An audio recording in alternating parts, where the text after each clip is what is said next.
So the laws of this land used to keep us separate from each other through this thing called anti-miscegenation laws, which mean that people who were considered different races could not intermarry. This was found in 1967 in the case of Loving versus Virginia to be unconstitutional, and society, though, has been very slow to change its actual marriage practices, right?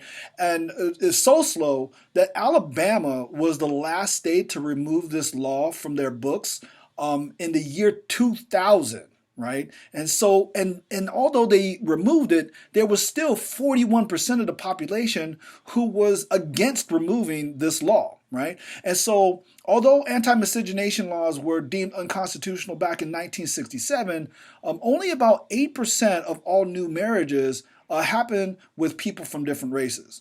Now, understand that we're talking about marriages, not dating, because you can date anyone and don't have to tell your family or anything about it. But marriage is a whole different deal. Normally, marriages need to involve family and whatnot, and so family has more influence on who you marry rather than who you date.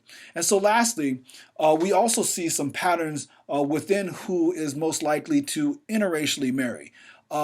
Asian females top the list.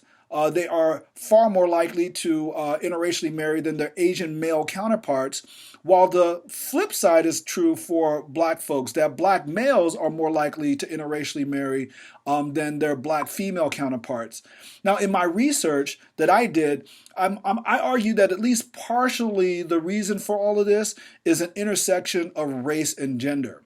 That Asian women are socially constructed to be more feminine than black females, and therefore are considered, to whatever degree, more socially desirable, right? While the reverse is true for black men versus Asian men, that black men are constructed as hypermasculine, therefore making them more desirable marriage partners than Asian men, who tend to be characterized as feminine. And so, although there's a lot of factors to consider, this is at least one of the ones that I found in my research.